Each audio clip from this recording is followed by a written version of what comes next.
Baik, selamat malam warga masyarakat Kabupaten Belu.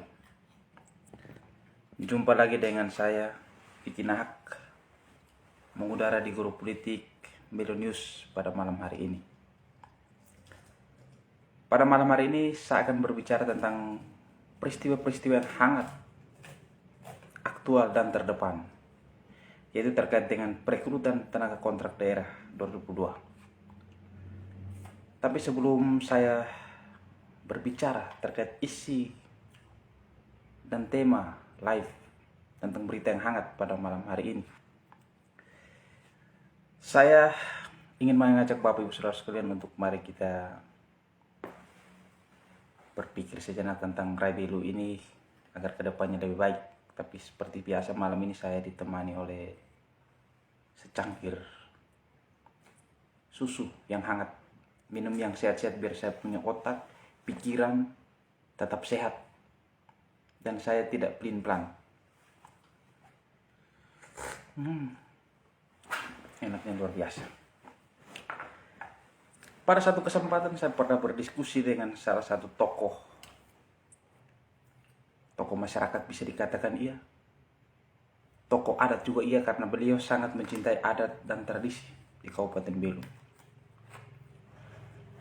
Beliau ini adalah sosok yang bagi saya adalah sosok yang sangat menghargai, menghormati orang lain, sangat menghargai perbedaan. Beliau ini namanya Bapak Stefanus Atokbau, yang biasa dikenal dengan Ketua LFRI cabang Kabupaten Belu, yaitu Lembaga Veteran Republik Indonesia. Saya pada dalam satu kesempatan diskusi dengan beliau mengatakan bahwa anak Vicky, nama baik seseorang itu tidak dijual di toko. Jadi ketika orang menuduh kita dengan tanpa satu pembuktian yang jelas, itu sudah menyangkut nama baik. Uang itu bisa dicari, berapapun nilai uang itu, tidak dapat membeli nama baik yang diberikan Tuhan. Ini adalah kata-kata dari beliau yang saya dengar, sebuah nasihat yang hari ini saya bawa. Semoga malam ini Bapak Vanus juga melihat live saya. Bicara terkait dengan masalah teko, saya coba mengulas kembali terkait dengan peraturan pemerintah 2018, yaitu PP 49, yang mana di pasal 96 itu mengatakan bahwa PPK dilarang mengangkat pegawai non-PNS dan atau non-P3K untuk mengisi jabatan ASN. Itu poin pertamanya. Terus larangan yang kedua, sebagaimana dimaksud pada ayat 1, berlaku juga bagi pejabat lain di lingkungan instansi pemerintahan yang melakukan pengangkatan pegawai non-PNS atau non-P3K. Yang poin yang ketiga, PPK dan pejabat lain yang mengangkat pegawai non-PNS dan atau non-P3K untuk mengisi jabatan ASN dikarenakan sanksi sesuai dengan ketentuan peraturan perundang-undangan. Itu kalau kita merujuk kepada peraturan pemerintah 2018 PP 49 pasal 96. Itu ayat 1, 2, 3 itu jelas. Terus kita merujuk lagi kepada PP 49 2018 pasal 99 poin 1. Pada saat peraturan pemerintah ini mulai berlaku, pegawai non-PNS yang bertugas pada instansi pemerintahan termasuk pegawai yang bertugas pada lembaga non-struktural, instansi pemerintah yang menerapkan pola pengelolaan keuangan badan layanan umum, badan layanan umum daerah, lembaga penyiaran republik, dan perguruan tinggi negeri baru berdasarkan peraturan Presiden nomor 10 tahun 2000 tentang dosen atau tenaga kependidikan pada perguruan tinggi negeri baru sebelum diundangkannya peraturan pemerintah ini masih tetap melaksanakan tugas paling lama 5 tahun.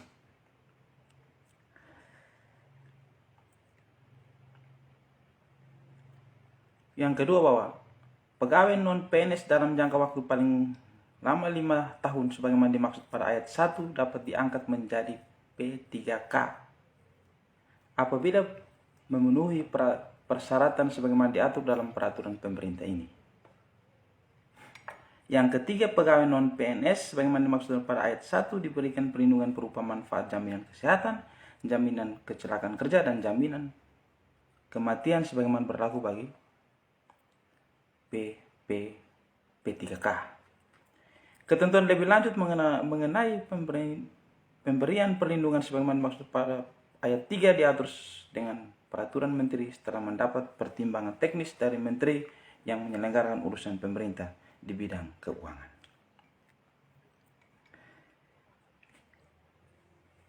Kalau pemerintah daerah Kabupaten Belu ini ketika dalam perekrutan tenaga kontrak daerah 2022 itu,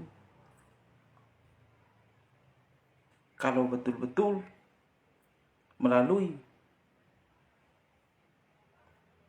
dan merujuk kepada PP 49 2018, berarti yang masih dipertahankan hari ini adalah teko-teko yang lama. Ini menurut saran saya. Kembali lagi, hari ini saya membaca berita dari Intim News, yaitu Saudara Adi Dasi. Perekrutan tenaga kontrak di Belu diduga syarat akan KKN. Pemda tak hadir untuk klarifikasi. Ini berita menarik.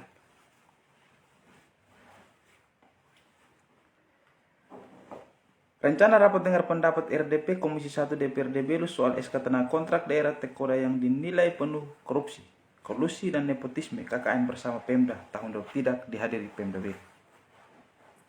RDP yang direncanakan pada hari ini di ruang Komisi 1 DPRD Belu atas pengaduan perihal proses penerimaan tenaga kontrak pada Pemda Belu ditunda karena Pemda tidak hadir. Kita tidak tahu alasan tidak hadirnya apa. Kepada media, Ketua Komisi 1 DPRD Theodorus Manhitu Juang yang didampingi anggota komisi mengatakan memang ada surat penundaan dari Sekda Belu dan kami sudah agendakan ulang paling lambat hari Senin dilaksanakan rapat klarifikasi. Namun apabila tidak diindahkan lagi tetap pada penundaan, maka akan berkomunikasi sesama fraksi untuk mengajukan pansus terkait kasus tenaga kontrak Kabupaten Belu yang diduga syarat KKN, kata Theodorus Manhitu. Perpesiat buat Pak Dewan Febi yang selalu berdiri untuk kepentingan masyarakat kecil. Lanjutnya, klarifikasi dilakukan terhadap proses penerimaan tenaga kontrak daerah pada Pemda Belu yang diduga syarat akan KKN sesuai dengan pengaduan yang kami terima di Komisi 1 DPRD Kabupaten Belu, ungkapnya. Kisah yang menarik dan berita yang sangat hangat untuk diperbincangkan. Saya coba untuk mengambil satu contoh terkait dengan penerimaan perekrutan tenaga kontrak baru ini. Saya mengambil contoh seperti yang ada di Satuan Pamong Praja.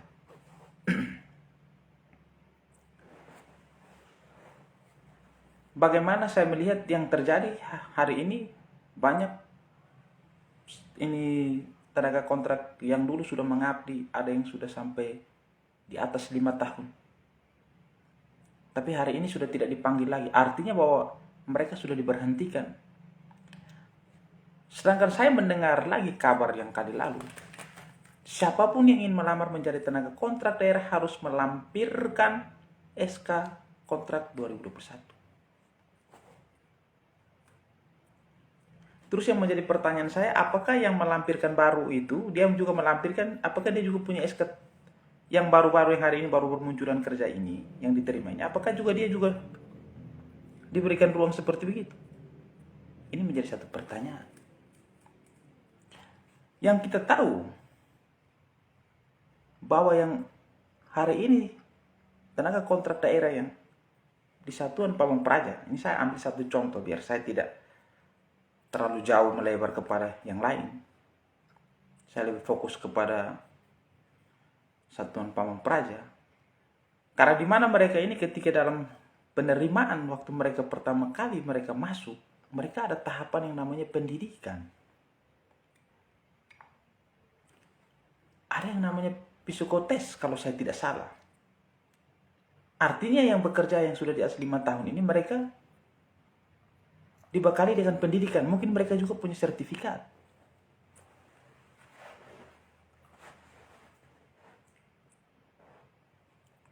Entah hari ini saya tidak tahu kenapa, kok banyak yang diberhentikan. Merujuk lagi kepada PP 49 2018. Kalau hari ini mereka diberhentikan, berarti nasib mereka 2023 bahwa mereka sudah tidak jelas nasib mereka. Artinya harapan mereka itu pupus untuk menjadi P3K tadi. Kalau kita merujuk kepada PP 49 2018, pasal 99, kalau mereka sudah mengabdi sampai 5 tahun, artinya 2003 itu dengan sendirinya mereka sudah masuk dalam P3K tersebut. Nah, di sini saya sebagai masyarakat mempertanyakan nurani daripada pemimpin daerah hari ini itu ada di mana?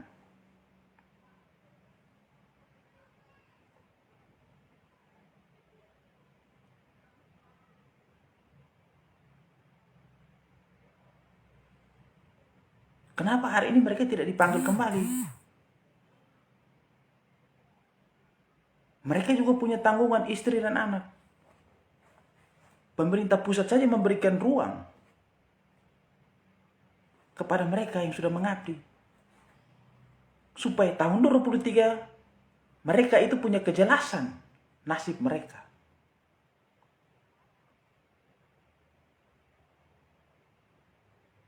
Bapak yang terhormat di daerah perbatasan yang kami cintai ini.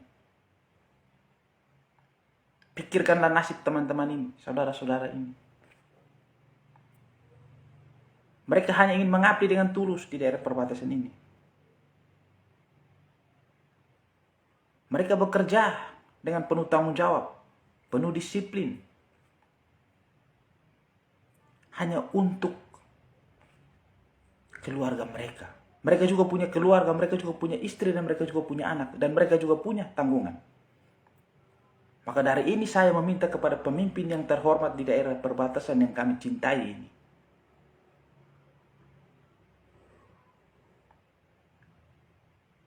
Berilah kesempatan kepada mereka.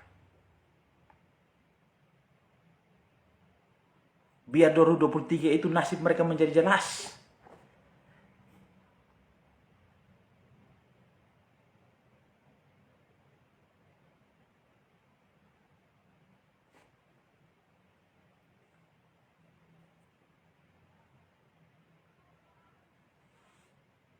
Masyarakat Kabupaten Belu hari ini bisa melihat fenomena yang terjadi.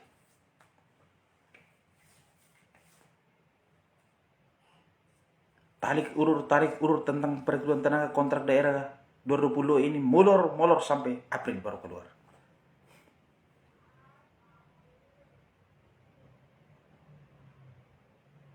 Orang yang sudah mengabdi 5-6 tahun naik, bahkan sampai belasan tahun, ada yang diberhentikan. Ada bahasa yang mengatakan, oh cari kerja luar. Anda berdiri hari ini, Anda berbicara cari itu kerja itu gampang. Usia ini juga mempengaruhi seseorang untuk dia bekerja di tempat lain.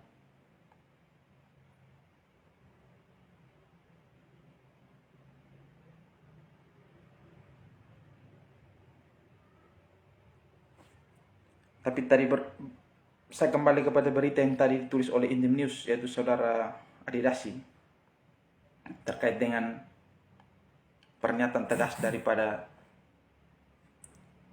Ketua Komisi 1, yaitu Bapak Theodorus Febijuang dari fraksi PDI Perjuangan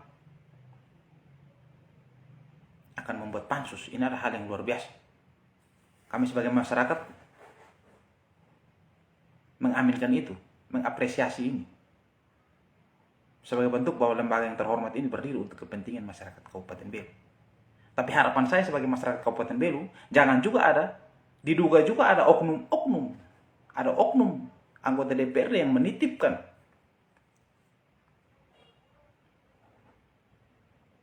satu dua orang bahkan lebih untuk perebutan tenaga kontrak daerah Kabupaten Belu. Ini didugaan kami sebagai masyarakat.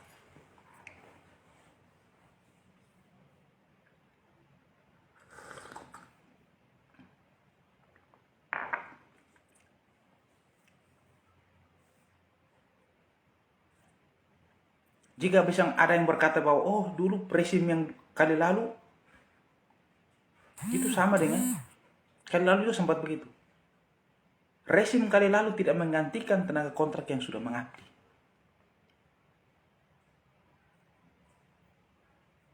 Yang dimasukkan yang baru itu misalnya yang lulus PNS, lulus P3K, atau yang sudah meninggal dunia, atau yang terkena kasus dan masuk penjara. Itu yang diganti, kekosongan itu.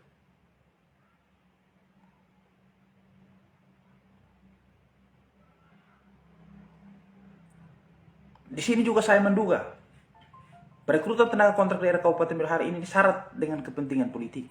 Ini dugaan saya sebagai masyarakat.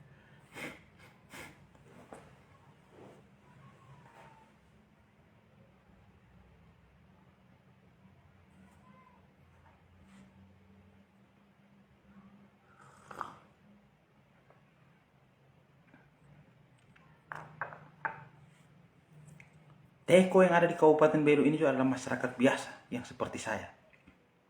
Yang punya hak yang diatur oleh undang-undang. Yang punya hak memilih dan dipilih.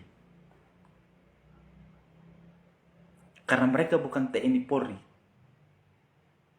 Yang tidak terlibat dari politik praktis. Tapi mereka juga masyarakat biasa. Dan mereka juga punya hak untuk memilih. Pada saat ajang maupun pilkada, pemilu, mereka juga punya hak untuk mencoblos.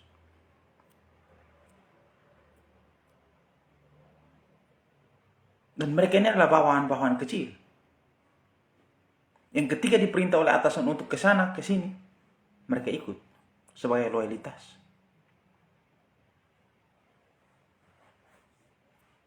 Kalau seperti dugaan saya yang mengatakan bahwa mereka hari ini mereka diberhentikan karena terlibat politik praktis karena tidak mendukung pada pilkada kali lalu, berarti hari ini saya mengatakan sangat naif sekali.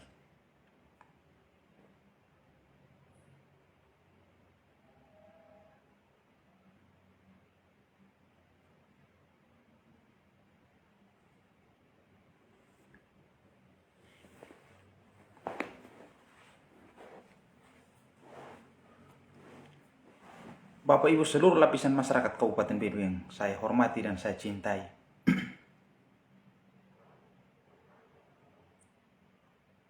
Masalah teko ini sudah membuat gempar kabupaten yang kita cintai. Mudah-mudahan dia gempar sampai di Jakarta sana. Oleh karena itu hari ini pasti akan ada suara minor yang mungkin sampai di Jakarta sana, terkait dengan permasalahan teko ini.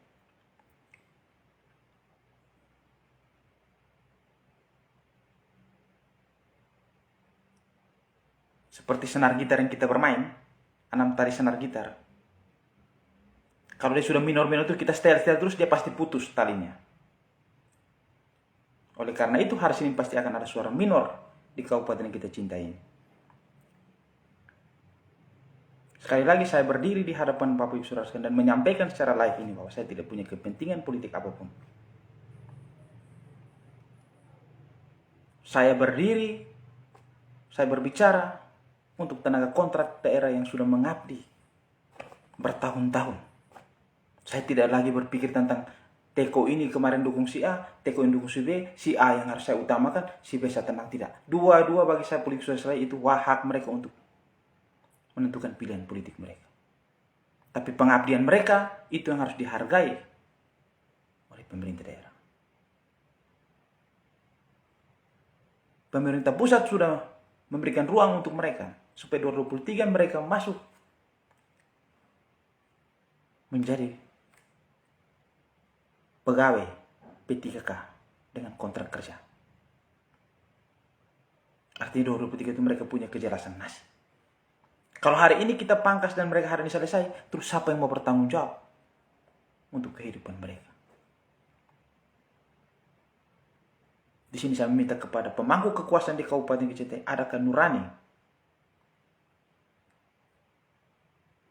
kepada teman-teman Teko ini.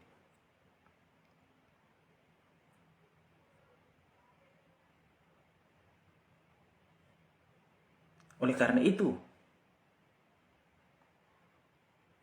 di akhir live saya ini, saya menghimbau dan mengajak kepada seluruh lapisan masyarakat Kabupaten Belu. Mari sama-sama kita mengontrol dan sama-sama mari kita melihat, mari sama-sama kita menyuarakan hak-hak masyarakat kecil pada hari ini. Mari kita ambil bagian sebagai bentuk kepedulian kita terhadap nasib mereka. Karena mereka punya tanggungan, mereka punya keluarga, mereka punya anak. Apalagi situasi saat ini.